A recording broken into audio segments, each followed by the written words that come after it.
पूछने पर हो सकता है बड़ी आलोचना हो, लेकिन मैं पूछना चाहती हूँ। मैं भी एक इंसान हूँ, सुमित भी इंसान है, आप भी इंसान है, मेरी भी दो आंखें हैं, आपकी भी दो आंखें हैं। मैं भी कई बार ऐसा होता है थक जाती हूँ और मैं ये कहती हूँ कि बहुत थकान होगी, अभी नहीं होगा। सच बताइए, why don't you get tired? आप थकते क्यों नहीं हैं? देखा है चुनावों के वक्त, मैं भी वहां गई हूँ, वहां का एक एक आदमी ये बात तो कहता है कि कायाकल्प हुआ है। देखिए, मैंने सबको बहुत गौर से सुना, लेकिन आज का जो मुद्दा है कि उत्तर प्रदेश के जो 10 स्मार्ट सिटी सामने आ रहे हैं निकल कर, तो मुझे तो ये लगता है कि जब लोगों के अपनों की लाशों को कुत्ते खाने लगे तो समझो स्मार्ट सिटी बन गया। जब नदियों में आपके अपनों की लाशें तैरने लगे और आप असहाय हो जाएं तो समझिए स्मार्ट सिटी बन गया।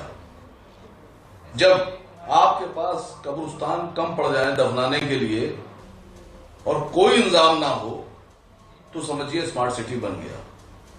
अभी हजरत बोल रहे थे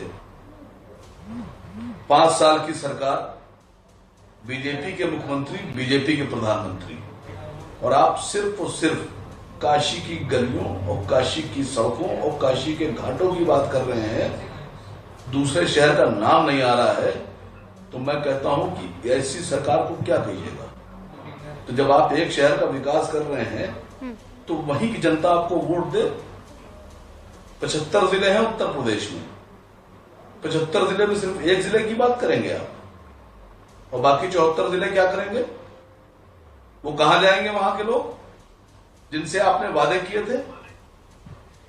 दूसरी बात, मुझे अफसोस इस बात का हो रहा है कि आज हम लोग जब सवाल उठाते हैं कि पेट्रोल की क्या कीमत हो गई, डीजल की क्या कीमत हो गई, अरहर की दाल क्या भाव बिक रही है, प्याज क्या भाव बिक रही है, महंगाई कहां पहुंच गई, 450 का सिलेंडर 900 में बिकने लगा, तो ना तो कोई मीडिया वाला हमारा समर्थन कर रहा है, ना कोई पत्रकार हमारा समर्थन कर रहा है, ना कोई एंकर हमारे साथ खड़ा हो रहा है, ना कोई बड़ा ग्रुप हमारे साथ खड़ा हो रहा है। कोई सवाल पूछने वाला नहीं मैडम।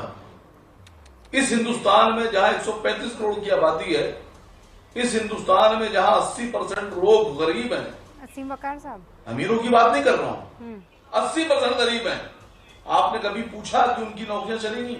सही मैं आपसे असीम पूछ रहा वकार हूं साहब कि को फुल फ्रेम बहुत काबिल एहतराम है मेरे लिए। सुनिए, आपसे एक सवाल पूछ रहा हूं, या आगे बढ़ा दीजिएगा कि इसी हिंदुस्तान में इस 2 साल में आज पोजीशन ये आ गई कि 350 करोड़ लोग अपनी EMI नहीं जमा कर पाए, जमा नहीं कर पा रहे हैं। क्या होगा उनका? उनके पास अगर पैसे होते तो EMI जमा करते। आप एक गली बना रहे हैं, एक सड़क बना रहे हैं, मैं पूछ रहा हूं आपसे, 70 लाख लीटर से ज्यादा खपत हो रही है पेट्रोल की, 70 लाख लीटर से ज्यादा डीजल की खपत हो रही है।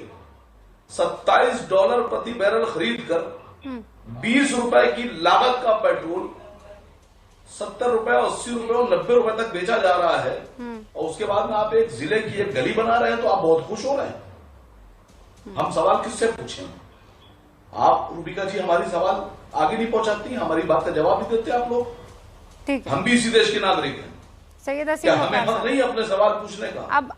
अब एक बात सुनिए मैडम, नहीं सुन रही हूँ, मैं आज बहुत, देखिए मैं आज बहुत, हाँ हाँ, आपके दिल में बहुत बात कर रहा हूँ मैडम। दिख रहा है, सुनिए दिख रहा है। सुनिए ना, आप मेरी बात सुनिए ना। काश मैंने पूरा कॉन्क्लेव रखा होता तो मैं दिन भर मैं गुस्सा नहीं कर रही हूँ भाई, आपको फुल फ्रेम दिखाया आज, आप देखिएगा।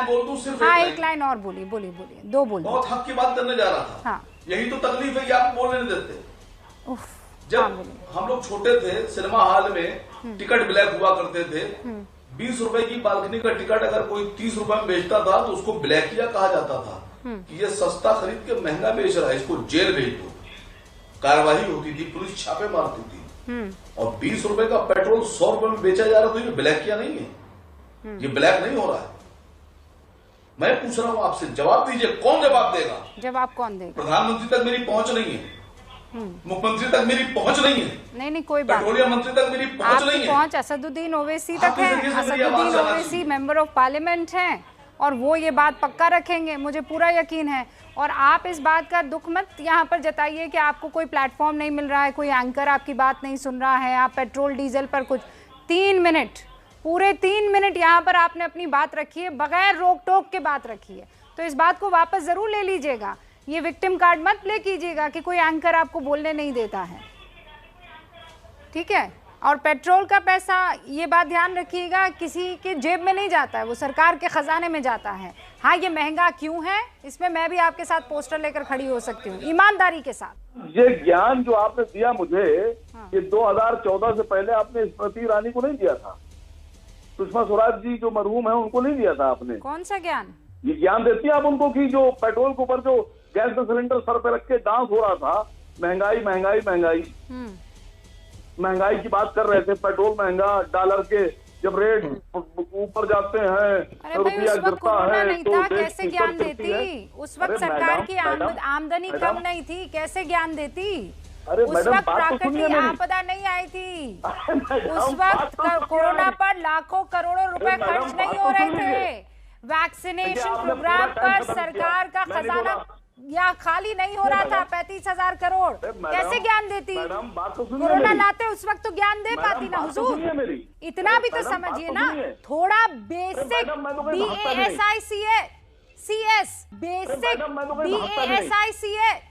बेसिक थोड़ा वो तो आपको आना चाहिए ना। मैं तो नहीं भागता कहीं, मैं तो आपकी बात ही का जवाब दे रहा था। नहीं, मैं भी आप ही की बात का जवाब दे रही थी। मैं 2014 में ज्ञान तब देती ना जब मुझे ये सारी चीजें एक एक ऐसे फ्रेम में दिख रही होती। आपको नहीं पता है कि पूरी दुनिया में हालत इस वक्त खराब है कोरोना की वजह से, मालूम है कि नहीं आपको असीम वकार साहब? आंखों पर रखता हूँ मैं, आपकी शिकायत सर आंखों पर रखता हूँ, और मैं कोशिश करूंगा कि हर सरकार को वो चश्मा तैयार रखना चाहिए जो मोदी जी देते हैं आप लोगों को। अच्छा, ये चश्मा है? कोरोना आपको लगता है चश्मा है? सरकार को देना चाहिए आप लोगों को। कोरोना आपको लगता है चश्मा है? नहीं मैडम, मैं पेट्रोल प्राइस की बात कर रहा हूँ, मैं मैडम डीजल की बात कर रहा हूँ, नहीं बढ़ा था, मैं मैडम गैस की बात कर रहा हूँ, अरे भाई मैडम सरसों के तेल की बात कर रहा हूँ, मैं आपको इस वक्त अप्राकृतिक आपदा से जिस तरीके के हालात बने हैं उसकी बात कर रही हूँ। मैडम मैं कोरोना की नहीं, मैं कह रहा हूँ कि ये 240 रुपए का जो सरसों का तेल बिक रहा है, 60 रुपए से ऊपर जाकर 60 वाला तेल 240 बिक रहा है, क्या ये कोरोना की वजह से बढ़ गया? बताइए शांतनु जी, क्या ये कोरोना की वजह से बढ़ गया? आप बताइए ना मैडम, आपसे पूछ रहा हूँ। अरे आपको क्या, आपसे पूछ रहा हूँ मैडम। मैं बताऊंगी तो फिर आप कहेंगे रुबिका लियाकत प्रवक्ता बन गई बीजेपी की, है ना? नहीं, वो हमें कहने की जरूरत नहीं मैडम, मुझे कहने की जरूरत नहीं है। नहीं आपको, अच्छा